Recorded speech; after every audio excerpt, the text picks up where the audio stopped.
Lalo po tayo mga Pilipino, masyadong makapamilya, masyadong mapagmahal sa ating mga kaibigan. Gustong-gusto natin pag meron tayong na-enjoy, kasama rin ang ating pamilya. Pero tayo po na nakakakilala sa Panginoon, tayo nagsasabing people of the kingdom of God, madadala ba't kasama ba natin lahat ng ating mga mahal sa buhay doon sa paraiso? Balikan po natin ang isang kasaysayan na kung tutuusin ay gasgas na sa pag-aaral ng mga anak ng Diyos. Pero hinga natin ng Panginoon ng mga bagong mga insights at mga application ng kasaysayan na ito. John chapter 3, verses 1 to 2 and so on. Now there was a man of the Pharisees named Nicodemus, a member of the Jewish ruling council. He came to Jesus at night and said, Rabbi, we know you are a teacher who has come from God, for no one could perform the miraculous signs you are doing if God were not with him. So isa pong magandang tagpo, itong si Nicodemus, a distinguished man, a Pharisee. He belonged to the largest and most influential political party of during the times of the Lord. And he was a member of the Jewish council. It was the highest group presided over by the priest himself, the very high priest. So only very leading Pharisees could become members of the council. So kung Pharisee ka, kilala ka na sa lipunan, mataas ang iyong kalagayan, at among sa mga matataas na yon yung kinakapili-pili, yun naman ang magiging members of the Jewish council. And this was the situation of Nicodemus. At hindi naman madali para sa isang taong tulad yung tinitingala, kinikilala, na pupunta kay Jesus na sa tingin ng marami ay kolorum. Sa tingin ng marami isang impostor, hindi naman nag-aral sa Bible school.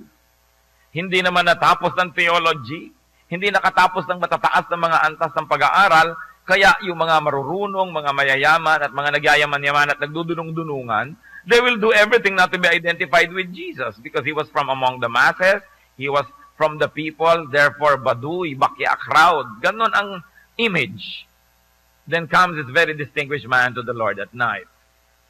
And in all counts, he was a member of the elite, economic elite, religious elite, and political elite.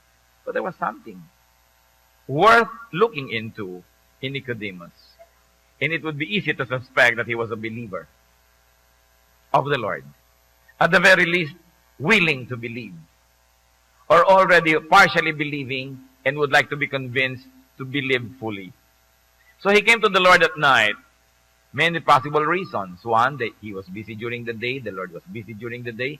So it was good to come at night so when both of them could concentrate on what they should talk about. May mga makakatipang mga utak na nag-iisip na gabi daw pumunta para hindi makita ng mga tao dahil nakakahiyang makita ng iba. Pwede rin. At pwede rin naman na talagang gusto niya may undivided attention na maibigay sa kanyang Panginoon. Tapos na yung mga ministries, wala nang dapat ipagmadali dahil ang susunod na lang na gagawin ay matutulog. He came to the Lord at night. And Nicodemus called Jesus Rabbi, meaning teacher. For somebody from high society to call a carpenter's son Rabbi means that meron na siyang pananalig. And he declared his belief, maybe initial belief, that Jesus is a teacher and definitely from God. Ang pinagbabasihan niya, miraculous signs. Kasi sila mga teacher din eh. May mga Sadducees, may mga Pharisees, may mga teachers of the law, may mga priests, mga turo naman sila ng turo. Ang pinagkaiba nitong si Jesus sa taga-Nazaret, may mga kasamang himala ang kanyang mga pagtuturo. Kaya ang sabi nitong si Nicodemus, surely you are not just one of us. You're different. You must be from heaven because you accompany your great teachings with miraculous signs which we cannot do. Marami naman pong ganun eh, marunong, nagpaka-PhD, nagtapos sa maraming mga paaralan, ang runong, magaling magpag-explain, magaling mag-aral, pero wala namang himala na kasama ang kanyang mga gawain. Ang mga tinuturo ang makasalanan, nananatiling makasalanan. Ang mga tinuturo ang tamad, nananatiling tamad. Yung na tinuturoan niya naman hindi espiritual, hindi pa rin espiritual. Dunong lang ng dunong, walang himala. So maaring intellectual lamang yung power niya, pero hindi empowered by heaven itself. But this Jesus stood out. And Nicodemus knew that. Sabi niya, wala po makakagawa ng ginagawa niyo kung hindi siya galing sa langit. Hindi lang kayo nagtuturo. May kasamang himala. May bunga ang inyong mga pagtuturo. And what are the lessons that we can glean from this encounter? First, that those who already have some faith in Jesus should come closer. Na yung mga naniniwala sa Panginoon, dapat lumapit pang lalo. Siya naniniwala na, alam na niya from heaven, tinatawag na niyang teacher, pero hindi sapat yon. Kailangang may laman pa siya. Pagka po tayo ay may nakitang isang maganda at mabuting bagay, dapat nating i-pursue. Dapat natin yan na hanapin at ituloy ang paglago natin doon. You know, some people know a little but do not pursue Jesus. Marami naman eh. Ang dami-dami pong tao kahit sa ating bansa, meron ka bang alam tungkol kay Jesus? Meron. Hindi ba siya ay ipinanganak na ganito? Sa sabsaban? Hindi ba siya ay naipako sa krus? Pero hanggang doon na lang. Our little knowledge of Jesus must encourage us to pursue so that we can know more, and knowing more, we can believe some more. Some people believe but do not pursue the truth. Therefore, they are not able to believe enough. So we can learn from Nicodemus, who was already a Pharisee and a leader, but still humbled himself and tried to get closer. Then tuloy ang kanilang usapan, John chapter 3, verse 3. At sinabi ni Lord itong to be famous sentence na ito. In reply, Jesus declared, I tell you the truth. No one can see the kingdom of God unless he is born again. Akala ng iba yung pagiging born again ay bagong uso. Hindi, ang Panginoon mismo sa kanyang sariling labi lumabas ang mga pangungusap na ito na ang kailangan ng tao ipanganak na muli. Kailangan siyang magbalik loob. Kailangan siyang magbagong loob. Maging iba siya para niya makita, makilala ang kaharian ng Diyos. And he was very emphatic. I tell you the truth. Kung tatagalugin natin, sabi ni Lord, sa totoo lang, walang maliligtas kung hindi siya ipapanganak na muli. So you will never see the kingdom of God. And what is the kingdom of God? One meaning of the kingdom of God can be the actual heaven, the abode of God, the actual place. And yet another meaning of the kingdom of God, which many people miss, is the Spirit of God that characterizes and fills that actual place, which can be here now. So pag pinag-uusapan po yung kingdom of God, maaaring yun yung langit na ibababa, yung langit na mapa sa amin ng kaharian mo, the kingdom which is yet to come, the heaven, the new heaven which will be brought down to earth, na inaantay ng mga namatay na at pag naghari na si Jesus. Pero meron pa pong isang meaning ang kingdom of God, yung essence, yung wisdom, yung ways of God that we can feel and we can know now. Kaya sabi sa Luke 17:20-21, once having been asked by the Pharisees when the kingdom of God would come, ibig sabihin yung literal, physical na langit, yung kaharian ng Diyos, Jesus replied, the kingdom of God does not come with your careful observation. Nor will people say, here it is, or there it is. Because the kingdom of God is, church, within you. In other words, there is such a thing as a kingdom of God which is to come, but even now, if it's not here yet, the kingdom of God can have an advance party in your spirit. So kung ano yung kalagayan sa kingdom of God, peace, love, harmony, pwede nang maghari yun ngayon sa tao, pwede na mag-umpisa sa kanyang puso. The kingdom of God. Kaya kung minsan, pag sinasabi ni Lord, in fact, the kingdom of God has come, nagtataka yung mga iba, bakit wala pa yung mga anghel, wala pa yung mga trompeta, wala pa yung mga ulap? Ang sinasabi ni Lord, yung spiritual kingdom which is in the heart. So, dalawang meanings of the kingdom of God. The two types, the kingdom that is to come, and the kingdom that is here and now, readily available if you're already spiritually attuned to Jesus. And the people of God had better distinguish between the two types of kingdom whenever it is mentioned in Scripture. Minsan nakakalito kasi bakit sinasabi ni Lord, now the kingdom has come, pero wala pa. Yung pala, sa puso, pwede na. Kahit wala pa yung langit, wala ka pa sa langit, narito ka pa sa lupa na mala impyerno, pwedeng maging makalangit at halos ay malalangit ang iyong buhay mo. Kung naghahari na sa iyong puso si Kristo, ang kapayapaan, yung contentment, yung love, yung forgiveness, the kingdom has come to you. Although it's still something to come to other people. What else can we learn from the encounter? Do not measure spiritual things by physical standards. We've got to deconstruct our earthly knowledge and wisdom to accommodate spiritual truth. Kumisan po ang korte ng ating utak is so solid and so sure and so permanent. Hindi tuloy pumasok-pasok doon, hindi mapagkasya yung mga bagay na may kinalaman sa Diyos because we like to measure spiritual things with the way we measure everything else. But the multi-layered meanings of what the Lord said could be, pag sinabi niyang no one can see the kingdom of God unless he is born again, is that no one will enter the actual place, the heaven, or no one will get into the state of spirituality and heavenliness that is yet to come unless he is born again. Dalawang bagay. At payagan niyo po ako maging paulit-ulit kasi play with words to eh. Kung hindi ka born again, hindi ka pupunta doon sa tunay na langit, physical langit, yung darating na langit. Or, kung hindi ka born again, hindi mo mararanasang magkaroon ng makalangit na isip at puso at buhay kahit narito ka pa sa lupa. No one will behold and understand the spirit and the principles of the kingdom unless he is born again. Para maunawaan natin ang mga pinagsasasabi ni Jesus, para maunawaan natin itinuturo niya, dapat ka munang ma-born again. Kasi kung hindi ka born again, you will never have the keys to understand, to open, with which to open these seemingly unopenable doors. So hindi pwedeng intellectual exercise lang yan. Sasabihin, diba, sige, ipaliwanag mo ng ipaliwanag yung, sa akin yung mga turo na yan para maniwala ako kay Jesus. Teka po, baligtad. Maniwala muna kayo. Ma-born again muna kayo para nyo maunawaan. Because unless you are born again, you cannot see the kingdom of God. You cannot either be saved or you cannot understand the concept of salvation. You cannot really fully comprehend it unless you are born again first. So huwag niyo po akong pagpaliwanagin at hahanapin niyo na darating ang puntong maniniwala kayo. Hindi pwedeng maunawaan ng utak lang ng tao ang bagay ng mga espiritual. Kailangan muna siya maging espiritual para niya maunawaan. So sabi ni Lord, kailangan mo born again ka muna para makita yung kingdom. Kaya may mga tao, o sige, ipaliwanag nyo sa akin yung turo ng mga pastor nyo na yan, at pagka ako'y nasiyahan, tsaka ako attend, tsaka ako maniniwala. Aba, hindi na ho kayo maniniwala kahit kailan.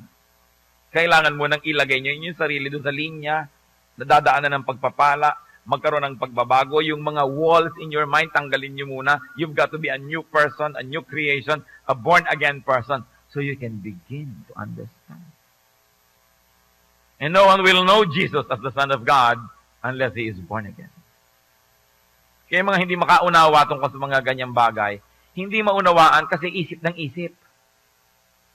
Kailangan mo nang tanggapin si Jesus.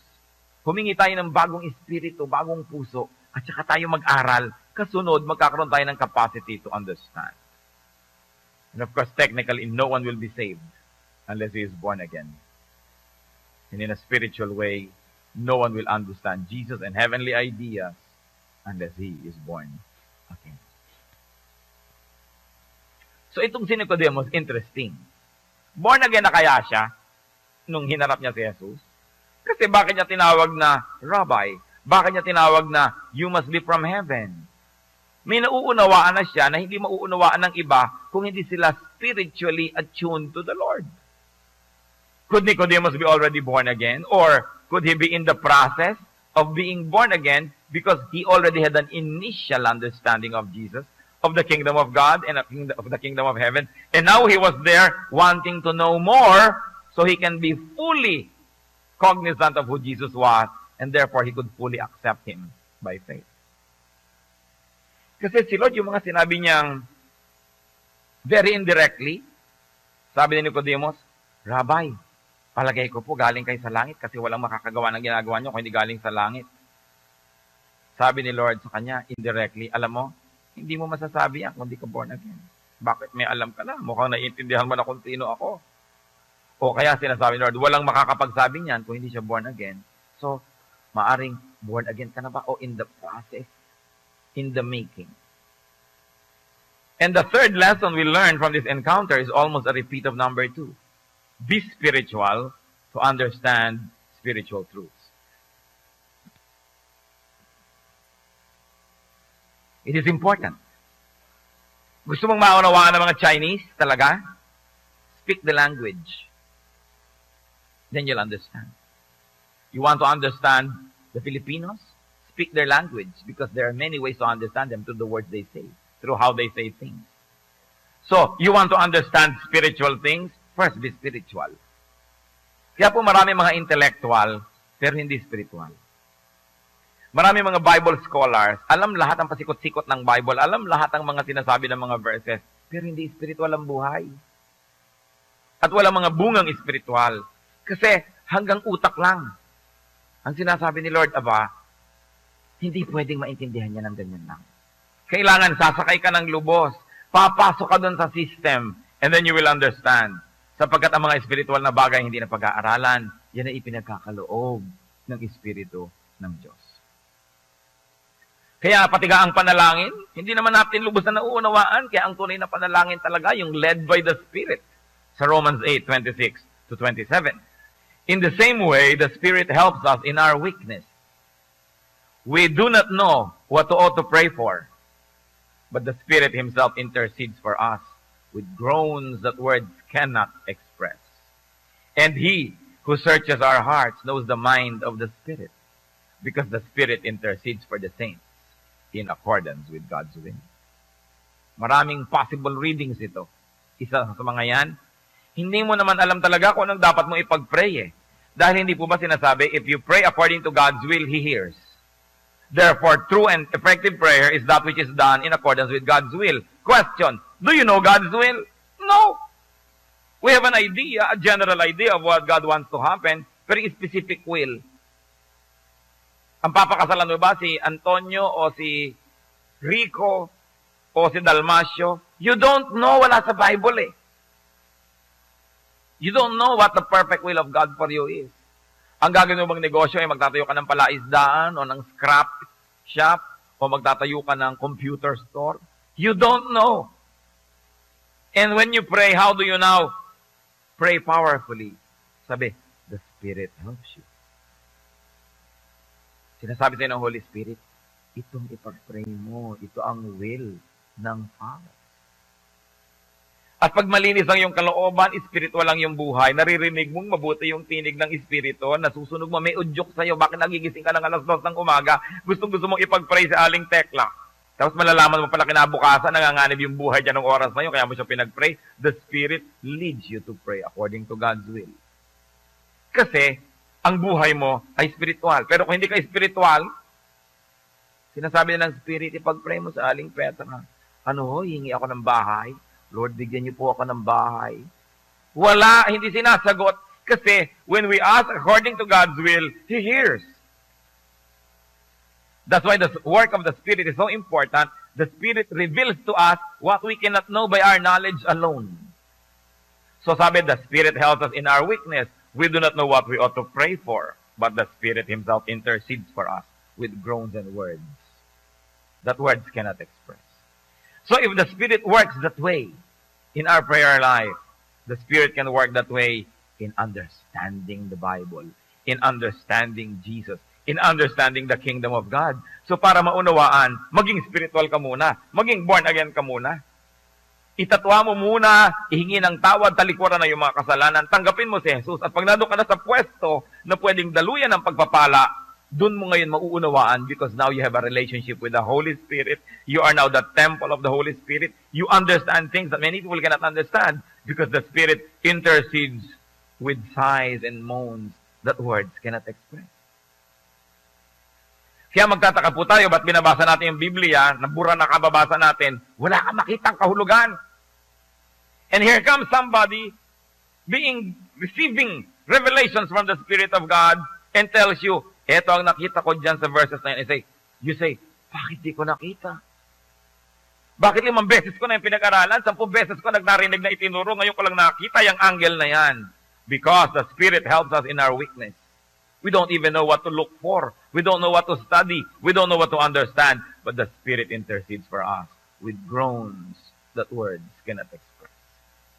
That's why in the work of the Lord, in our spirituality, the work of the Holy Spirit is everything. At sino naman ang binabarkada ng Holy Spirit? Sino ang tinuturuan ng Holy Spirit? Yung pinapaturuan ng Ama. At hindi lang yon, yung nabubuhay ayon sa kagustuhan ng Espiritu. Kaya mahalaga sa prayer life yung holiness, yung righteousness.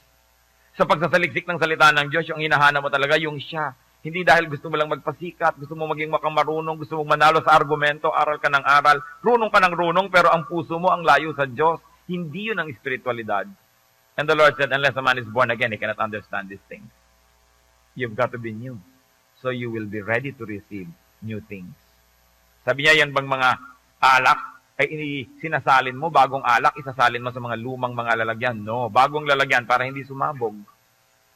Malinis na tubig, ilalagay mo sa maruming lalagyan? No, dapat bagong lalagyan din, bagong tubig. Bagong knowledge, bagong spirit, bagong work. That's why you must be born again. Religion will not do. Religiosity will not be enough. You've got to have a new spirit. So tuloy ang usapan nila sa John chapter 3, verse 4 this time. Sabi ni Lord, you must be born again. How can a man be born when he is old? Nicodemus asked. Surely he cannot enter a second time into his mother's womb and be born. May pinanggagalingan itong Nicodemus na ito. Sa kanila po kasi yung phrase na yan, yung meaning ng born again is mga Gentile na naging Jew. Tumanggap sila ng salita ng Diyos, naging Jew. Na born again. Yun ang tanggap nila dyan sa word na yan.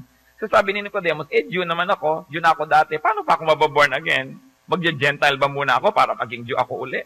O paano ba yan? Ipapanganak ba ako uli na ibang tao para iluwal na naman ako para maging iba? You know, it was a direct question, a very provocative statement that sought an answer and a response. So, ang learning natin dito na naman, ask to learn. Nicodemus asked to learn, not to challenge.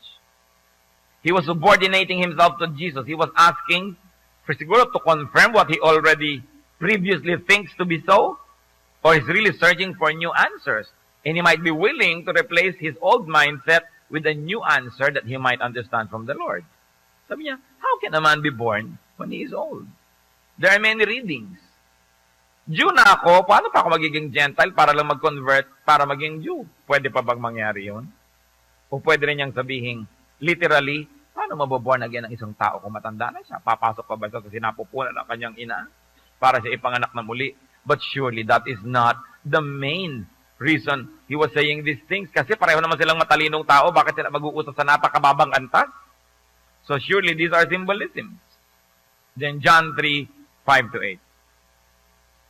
Jesus answered, I tell you the truth. No one can enter the kingdom of God unless he is born of water and spirit. Now, the plot thickens. Nagkaroon pa ng water and spirit. Flesh gives birth to flesh, but the spirit gives birth to spirit. You should not be surprised at my saying, you must be born again. The wind blows wherever it pleases. You hear its sound, but you cannot tell where it comes from or where it is going. So it is with everyone born of the Spirit. Parang lalong kailangan ng maraming kataluluhan at pagpapala para maunawaan ang pinag-uusapan ng dalawang ito. So the Lord engaged Nicodemus, and the Lord answered the question. And He elaborated. To enter the kingdom of God is to be born again. And to be born again is to be born of water and spirit. Sabi pa ni Lord, flesh gives birth to flesh. Spirit gives birth to spirit. In other words, the Lord was saying, you want to enter the kingdom of God, hindi pwedeng worldly ang usapan natin. Kailangan spiritual. So huwag mong gamitin ang mga worldly reasoning mo. Kailangan maintindihan mo ito from a spiritual level. Kasi kung worldly ang reasoning mo, ang magiging bunga lang yan, puro worldliness. Hindi ka makakaakyat sa kingdom of God. So ibahin natin ang takbo ng usapan, ibahin natin ang rules of the game, ibahin natin ang logic. Kailangan spiritual. Because the kingdom of God is not of flesh. It is a spiritual one. Because of that, the way to it, the way to understanding it, is not by knowledge, not by flesh, but by the Spirit. Meaning being spiritual. Therefore, kailangan ng tao spiritually reborn. Everyone born of the Spirit, everyone spiritually reborn, sabi ni Lord, is like the wind. You cannot see it, but you know it is there. So, pagka daw ang isang tao na born again, ang kanyang espiritu, ang kanyang lahat-lahat, may nalalaman na hindi mo maipaliwanag. Alam mo nandyan, pero hindi mo alam kung saan galing, saan pupunta. Pero alam mong nandyan. And it is only discerned from the heart. So another lesson we can learn is that the way to God's kingdom is a spiritual one. Not intellectual only. Not physical and material only, but a spiritual one. Ano pong ibig sabihin nun? I like to go to God's kingdom. Hindi pwedeng daanin ko lang to sa patalinuhan, sa mga argumento. Kailangang maranasan ko ang Diyos sa espiritual, malalim, at personal na paraan. Nalilito ba kayo? Kakalito, di ba? Hindi kayo nag-iisa. Dahil sabi ni Nicodemus sa John 3:9, how can this be? Nicodemus asked, para ano ba itong tinatakbo ng usapan ho natin? Pakipaliwanag nyo nga. So another question. And Nicodemus knew his place. He was the seeker. He was the student. Kaya pinaalala ni Lord, John 3:10-15. Tuloy natin ang basa. At kung may nalilito sa inyo, huwag mo na kayong susuko. Hang on and ask God, Lord, reveal to me. Sabi ni Lord, you are Israel's teacher and you do not understand this thing. I tell you the truth. We speak of what we know and we testify to what we have seen. But still you people do not accept our testimony. I have spoken to you of earthly things, and you do not believe. How then will you believe if I speak of heavenly things? No one has ever gone into heaven, except the one who came from heaven, the Son of Man. Just as Moses lifted up the snake in the desert, dumami na naman ang karakter, nagka-snake pa. So the Son of Man must be lifted up, that everyone who believes in Him may have eternal life. Hindi po madaling pag-aralan tong John 3. Maraming level ang pag-uusap nila, kumbaga sa kakanin, sapin-sapin. Iba-ibang mga layer. Kaya kung nasan kang layer, yun lang ang kaya mo maintindihan. Kung marami ang spectrum mo, mas marami kang kayang maintindihan. At hindi naman naiintindihan to in one sitting only. Because these are very noble and profound spiritual things. So there was more discourse, stressing the difficulty of man in understanding spiritual truths. Sabi ni Lord, di ba teacher ka? Eh, ba't di mo ito maintindihan? Alam niyo po yung tanong na yun, hindi para insultuin si Nicodemus. Sinasabi niya, lahat ng pagtatangka nyo, lahat ng pagsisikap nyo, lahat ng educational institution ninyo, walang nararating. Kasi hindi kayo spiritual eh. Puro lang kayo intellectual. Puro lang kayo parunungan. Walang mararating yan. Sabi niya, spiritual things can only be understood by spiritual people because spiritual things can never be learned. They are only revealed by the Spirit of God. A teacher like Nicodemus was still ignorant. And a teacher like Jesus, despite the miraculous signs, was still misunderstood, doubted, and rejected. Sabi niya, kung pinag-uusapan natin, mababang antas, hindi natin tayo magkaintindihan, tataasan pa ba natin? Ikaw na nagsasabi, naniniwala ka, I am from God. Nakikita mo yung mga miracle. Yung pala, bakit hindi kayo maniwala ng lubos? Bakit hindi nyo tanggapin ng buong buo? Kung hindi nyo man naiintindihan, for the sake that you recognize that I am from heaven, then by faith, understand and try to believe and accept what I'm saying. People are trying to make everything enter through their mind. Para kayong merong pagkalaki-laking kama, hindi maipasok sa bahay nyo kasi ang kipot ng pinto. Ganun ang ginagawa ng maraming tao. Understanding spiritual things sa kakiputan ng utak nila. Sa kaliitan ng alam at sa kaliitan ng pananampalataya, hindi na mangyayari pa. Kaya kailangan gibain yung buong bahay na yan nang maipasok yung kama na kailangang ipasok. At marami po tayong dapat gibain sa ating isip. Ating mga pamamaraan, ang ating mga religious ways, ang ating mga tradition, ang ating mga nakagawiang paniwalaan, kailangan gibain yan kung gusto nyo may makapasok ng mga bagong bagay. Hindi yung papayag lang kung pumasok, itong makakadaan sa pintong ito. Maraming hindi makakapasok. Maraming hindi makakapasok. Kaya marami po tayong sinisira. Pating dati na nating tradisyon, kung nakita natin the Bible says it must not be done, hinigiba natin yan. Mga pamamaraan ng ating buhay. Sinabi na nga ng Bible, dapat huwag kang maging mayabang, ang yabang mo pa. Hindi pumapasok yung mga teaching kasi may nakabara. Sinasabi na nga, kailangan ka magparaya, magpasensya, magpatawad. Hindi naman natin ginagawa. So anong ginagawa po natin sa katuruan ng Biblia? Pang-utak lang. Hindi ina-apply sa totoo. Alam ang turo, pero hindi sinusunod. Sinasabi natin, hanggang pinto ka lang kasi hindi ka kasya sa aking pinto. Therefore, I will not allow you to enter my house. So, alam ko yung teaching na yun ng forgiveness, pero pag pinagbigyan ko tong tao to, pinagbigyan ko yun, baka ako abusuhin to. Hindi ko tatanggapin yan, hanggang pinto lang yan. Alam ko lang yan. Kaya sabi ni Lord, gusto mo talagang mabago? Gibain mo ang lahat. Mamatay ka. You must be dead so you can be born again. Sabi niya, nothing grows unless it dies first. At ang ibig sabihin ng Panginoon, yung mga buto, itinatanim mo sa lupa, tinatanggal mo doon sa kanyang tangkay, halos ay mamatay na siya doon, pero sa kanyang kamatayan, tutubo muli ang isang halaman. Marami tayong dapat pinapatay sa ating sarili para mabuhay ang Diyos sa ating puso. Marami tayong mga pag-iisip, pagpapahalaga, mga pangarap, mga paniniwala na pinapatay natin, pinupuksa para magkaroon ng lugar ang tunay na Diyos at siya'y mabuhay. Sabi ni Lord, you know, you must be born again so you can see the kingdom of God. Kaya yung iba sa yayain mo sa Bible study, hoy, baka mamaya, ipapatapon niya ng aking mga anito. Ayoko. So, alam mo, hindi ito mababorn again. Ayaw mamatay hindi pa nga alam kung anong ipapatanggal sa kanya. Sinasabi ng wala akong tatanggalin. Hindi siya willing mamatay. Paano siya mabubuhay muli? The person is not willing to die, so how can the person be born again? It is important that we kill parts of us so that Jesus will live in us. Kaya sinasabi, I die, you live. Live in me. Sabi ka, teacher mong tao, hindi mo ba alam ang pinag-uusapan natin? At lalong ipinakadiin-diin ni Lord sa verse 13, no one has ever gone into heaven except the one who came from heaven, the Son of Man. So, in other words, the Lord was saying, only he who came from heaven can go to heaven. Therefore, only those who will go with and be taken by Jesus can go into heaven. Sabi niya, yun lang galing sa langit, ang makakapunta sa langit. Ako lang ang galing doon. Ang makakarating lang doon ay yung isasama ko. Yung sasama sa akin. In other words, para kita isama, kailangan kang mamatay at ako'y mabubuhay sa iyo. At dahil ako'y nasa sa iyo na, papasok ka na sa langit. Pero yung ikaw buong buo as you are, gusto mong pumasok doon, off limits, hindi ka pwede doon. You've got to die. You've got to die to your old self.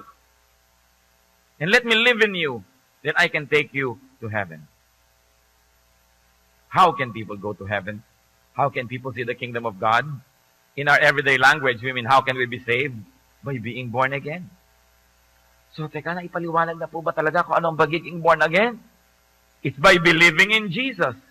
Dahil sabi sa verse 15, that everyone who believes in Him may have eternal life. If to be born again is to have eternal life, is to believe in Him is to have eternal life. Therefore, to be born again is to believe in Jesus. Simple mga mathematic formula. No? Whatever you do on the left side of the equation, you do on the right.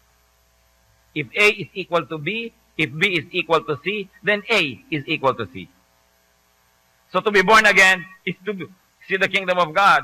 To believe in Jesus is to see the kingdom of God. Therefore, to be born again is really nothing but to believe in Jesus. So, ang sinasabi, Lord, you want to go to heaven? Believe in me. You must be born again. Kaya lang, meron pang problema. To be born again is by being born of water and of spirit. Ano na naman yan? Elaborate teachings were born out of this water and spirit idea. What does it mean? What can it possibly mean to be born of water? Water kasi, what do you think of water? Whenever you think water, can you think baptism? To be born of water ba is equal to baptism? Because baptism is equal to repentance. And repentance is equal to cleansing. Therefore, to be born of water, sinasabi lang ni Lord, you must be born of water. In other words, kailangan ka ma-cleanse. How? Kailangan ka mag-repent. Anong symbol ng repentance? Baptism. That's why baptism is always part of an important ritual. Hebrews 9:22. In fact, the law requires that nearly everything be cleansed with blood. And without the shedding of blood, there is no forgiveness. If going to be heaven means being forgiven first, how can I be forgiven? By the shed blood of Jesus. And how can I be cleansed by the shed of blood of Jesus? By believing in Him. And what is the symbol of that? Repentance, baptism. Acts 2:38, Peter replied, repent and be baptized, every one of you, in the name of Jesus Christ, for the forgiveness of sins, and you will receive the gift of the Holy Spirit. So could it mean that to be born of water is to be baptized, meaning really to repent, meaning really to be cleansed? Remember, baptism is just a ritual. It doesn't save. But if it means an inner truth that you have repented and been cleansed, then it becomes important. And then sabi, you must be born of spirit. Could it be equal to being forgiven, being renewed, and being given a new spirit? Sabi sa 1 Corinthians 6:11, referring to former sinners who have become believers, that is what some of you were, meaning you were sinners. But you were washed, you were sanctified, you were justified in the name of the Lord Jesus Christ, and by the Spirit of our God. At sa Ezekiel 11:9, I will give them an undivided heart and put a new spirit in them.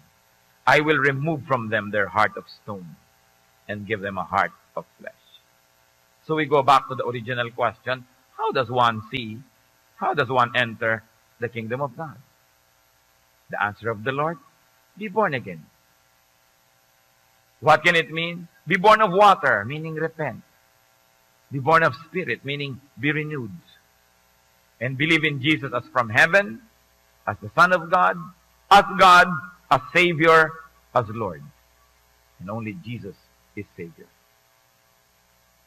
Kaya yung ating pong binasa John 3:13, no one has ever gone into heaven except the one who came from heaven, the Son of Man. You want to go to heaven? You want to see the kingdom of God? Only Jesus can take you there because only Jesus came from heaven. Lahat po ng ating mga kapwa-tao, no matter what religious stature they achieve or religion gives to them, they are from the earth. Kasi tao lang sila. And while Jesus is human, Jesus is divine as well. Hindi tayo kayang iligtas ng kapwa-tao lang. Hindi ka pwedeng tumawag sa kapwa-tao lang. Hindi ka pwedeng magdasal sa kapwa-tao lang. Kahit na nabuhay na siya at namatay ilang libong taon na ang nakalipas o several hundreds of years. At siya ay dumaan sa mga ritual na binigyan siya ng kung ano-ano mga religious title. Tao pa rin yun. Only he who came from heaven can go back to heaven. And therefore, only those who will cling to this one who came from heaven can go to heaven. Kaya sabi sa John 14:6 ni Lord, Jesus answered, I am the way, and the truth, and the life. No one comes to the Father except through me. How can you go to the Father through someone else? Eh si Lord lang yung from the Father. Siya lang ang pwede mong daanan to the Father. Kaya meron naman mga iba, ini-ignore nila si Jesus. They go directly down to the Father. How can the Father receive you? There is no common denominator. The Father is divine, you are human. Walang transformer. Hindi ba yung 220 gagawin mong 110, yung 110 gagawin yung 220, nandun ka sa gitna. Walang transformer. Pupunta ka diretso sa Father, divine siya, sacred and holy. You are a sinful person. How can you have any connection? But here is Jesus, connecting to the divine, the Father, and the human in Him, connecting to the human in us. And when we pass through Him, when we believe in Him, when we accept Him as Savior and Lord, all our sins are forgiven because of Him. All our sins are absorbed by Him. So dadaan tayo at nasasala sa Kanya. Paglampas sa Kanya, pwede na tayong pumunta sa Father. Kaya sabi ni Lord, I am the way, the truth, and the life. No one comes to the Father except through me. 110 kang equipment, 220 ang kuryente, diretso ka, di sumabog ka. Kailangan mo ng transformer. Si Lord sabi, sige, kukonect ako sa 220, kay 110 through me, magkakasundo kayo. Kaya sabi sa Acts 4:12, salvation is found in no one else. For there is no other name under heaven given to men by which we must be saved. At sinasabi, we have peace with God through our Lord Jesus Christ. Dumaan tayo sa Kanya, nasala niya tayo, lahat ng kasalanan natin, inako niya, paglampas natin sa Kanya, holy na tayo, ang tawag sa atin, saint, holy. Pwede ka na ngayong dumiretso sa Father. E diretso ka mag-isa, without Christ, you will never be accepted. Yeah, 1 Timothy 2:5-6 says, there is one God and one mediator between God and men, the man Christ Jesus, who gave Himself as a ransom for all men, the testimony given in its proper time. And John 3:16-18, kasunod ng ating mga binasa, For God so loved the world that He gave His one and only Son, that whoever believes in Him shall not perish, but have eternal life. For God did not send His Son into the world to condemn the world, but to save the world through Him. Whoever believes in Him is not condemned, therefore going to heaven, therefore born again, di ba? Whoever believes in Him is not condemned, but whoever does not believe stands condemned, church, already, because he has not believed in the name of God, one and only Son. Hindi mo na kailangan mamatay para ka ma-judge. Kung sa paninindigan mo ngayon, hindi ka naniniwala kay Jesus bilang anak ng Diyos, bilang tagapagligtas, condemned ka na. At dahil condemned ka na, paano ka ngayon maliligtas?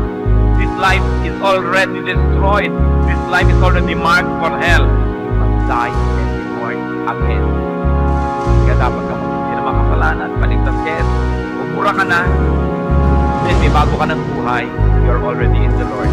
Then you can go to heaven. 2 Corinthians 5:17. If anyone is in Christ, creation. The old is gone. The new has come. The old cannot enter the kingdom of God. It's too damaged. You've got to be new. And how does that happen? Lord, ito po ang inyong kabanalan. Ito po ang aking mga kasalanan inyo na. Paparusahan po ako. Pwede bang kayo na pumunta kayo sa cross? Mamatay kayo para sa akin. Ginawa niya lahat so that through Christ, we can enter the kingdom of God. Kaya sinasabi niya, look, the Lamb of God that takes away the sins of the world. Kasi po sa mga seremonya sa Israel nung araw, yung lamb, ceremonially, pag inilagay sa gitna, inililipat sa kanya ang kasalanan ng lahat ng mga tao. At pag nasa kanya na, papatayin siya ngayon, therefore, bayad na ang kasalanan. Kaya si Jesus, inilipat sa kanya lahat ang kasalanan natin at namatay siya. Kaya lang, ang pinagkaiba niya doon sa mga lamb ng Israel, siya yung true lamb. Ang kabanalan niya ay higit sa kasalanan nating lahat. Kaya may sukli pa siya, bumangon pa siya uli, nabuhay pa siya, bayad na tayo, may sukli pa. That's why He is the only Savior. So bakit kayo ngayon magdadasal sa iba? Bakit kayo tatawag sa iba? Sila ba'y ipinako sa krus para sa atin? Sila ba'y galing sa langit? Sila ba'y anak ng Diyos? Saan pa tayo? Dapat clear. So believers are saved when they believe in Jesus. Unbelievers are condemned already. That's why they must be born again. But you might say, naniniwala na ako kailangan pa ba ako ma-born again? Ang tunay na paniniwala, you allow now Jesus to live in you because you believe. So kung hindi pa, head knowledge pa lang ang paniniwala mo, gawin ng totoo, gawin ng kumpleto, you must be born again. Because the Lord said, unless a man is born again, he cannot see the kingdom of God. Ang magtataka po kayo, libu-libong taon na ang pagtuturo ng Kristyanismo. Ito lang layatang last 40, 50 years, nadinig natin yung born again. Ikinubli, itinago sa mga tao ang tunay na daan para maligtas. Kaya tuloy ngayon, pag sinasabi mong born again ka, ang tingin sa'yo, para kami galis. Born again ka ba? Sabi ng mga kamag-anak mo, oy, baka nagbo-born again ka. Sabi ng mga tita mo, galit na galit sa'yo. Samantalang si Jesus ang nagsabi, unless a man is born again, church, wala namang kagana-gana, church. Yan, he cannot see the kingdom of God. So bakit pinandidirihan yung pagiging born again? Yun ang the best thing that can happen to a person. Kapag may nagsasabi, born again ka ba? Hindi, renewed po. Born again ka ba? Hindi naman ho, ano lang ho ako para, ano, ba't mo masabi? So mo, yes. Because the Lord said, unless a man is born again, he cannot see the kingdom of God. Hindi parang itinatago mong mayroon kang ketong dahil born again ka. Because religion is not only trivialized, but nearly criminalized being born again. Kasi bakit? Nawala yung ritual. Nawala yung mga debosyon. Nawala yung mga by works. Kasi by faith ang kaligtasan. Diretso sa gawa ni Kristo. Kaya nakakapagpalaya, you are released from ignorance. You are released from bondage.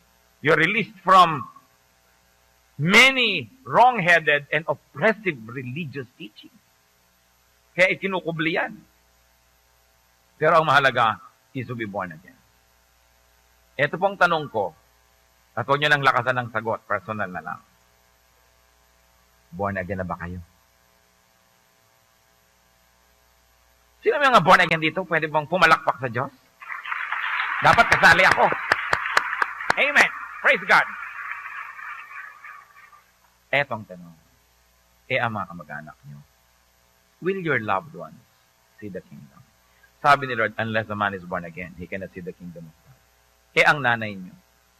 Kung ko ang nanay ko, mahirap kausap yan. Hinahawakan ng palo-palo at binabanggit ko ang pagiging born again. Ibig nyo sabihin, hahayaan nyo na siya, balato nyo na kay taning ang nanay nyo. Para lang siya huwag magalit o maggalit-galitan, di bali na. Paano ang anak nyo? Manugang nyo. Biyenan nyo. Ay, biyenan ko, hindi bali na, huwag na lang. Hindi! Kailangan lalo. Dahil talagang kung tunay kang born again, love your enemies. Hindi mo naman enemy talaga yung biyenan mo. Kung minsan lang may misunderstanding kayo. So, lalo na nating dapat mahalin. At isang malaking test yan kung talaga kang anak ng Diyos. Lahat ng tao gusto mo masave. Kailangan tayo mag-born again. Because those who are born again, those who truly believe in Jesus, will be saved. You must do something now. Romans 3:23 says, for all have sinned and fall short of the glory of God. All have sinned. Ano ngayon ang kinalaman natin dyan? Romans 6:23, for the wages of sin is death. But the gift of God is eternal life in Christ Jesus our Lord. So lahat ng tao, pag hindi pa sila born again, they are dead. They are going to hell. They must be born again. Because the Lord said, unless a man is born again, he cannot see the kingdom of God. Kasi ang problema, mamamatay ang tao. Hebrews 9:27, just as man is destined to die once, and after that to face judgment. When a person dies, pag nalagot ang hininga, judgment, wala ng 9 days. Walang 40. At lalong-lalo na, wala nang pwedeng ipag-pray kung namatay na. Tapos yung mga naiwan sa lupa, dasal lang dasal para patawarin ang namatay. Hindi na pwede. Hebrews 9:27, just as man is destined to die once, and after that, to face judgment. Do you now see the kingdom of God? Tayo dito. Sabi sa Matthew 28:18-20, then Jesus came to them and said, all authority in heaven and on earth has been given to me. Therefore, go and make disciples of all nations, baptizing them in the name of the Father, and of the Son, and of the Holy Spirit, and teaching them to obey everything I have commanded you. And surely I am with you always, to the very end of the age. Ano bang nais kong tukuyin? Will your loved ones see the kingdom of God? Kung kayo, sigurado na, paano pong mga mahal niyo sa buhay? Ang itinuturo ng Panginoon dito, humayo, magturo. Jerusalem, Judea, Samaria, the ends of the earth. Every heart that has Christ is a missionary. Every heart that doesn't have Christ is a mission-filled. That's why if you have Christ in your heart, you are a missionary. Who is your mission-filled? Kumusta pa ang inyong pamilya? Ano bang napag-uusapan nyo? Magkano ba ang rate ng dollar ngayon? Ang init naman ng panahon. Ay, may baha. Anong ulam ngayon?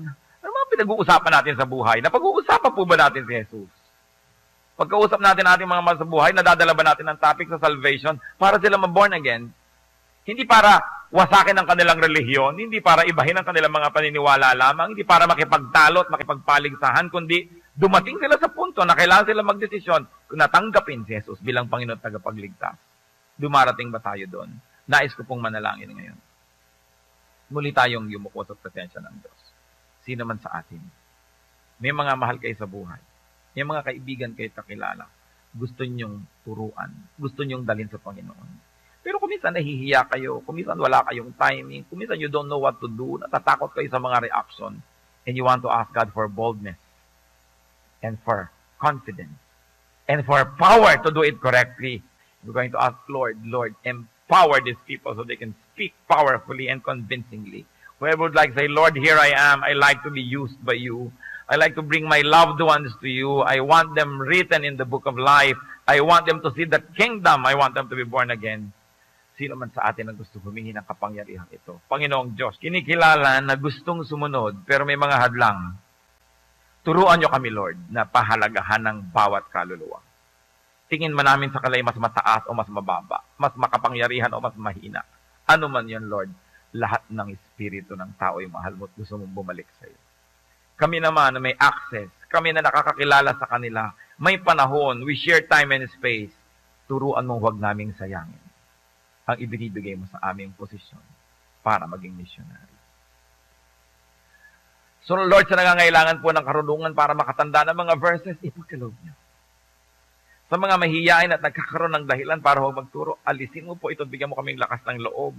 At lalo na yung nahihiya, hindi nakakahiya na magturo ng iyong mga kabanalan. Hindi nakakahiyang magdala ng tao sa iyong kaligtasan, sagipin sila doon sa impyerno. Ituro mo sa amin, Lord, kung ano yung tunay nakakahiya at kung ano yung hindi. At bigyan mo kami ng lakas.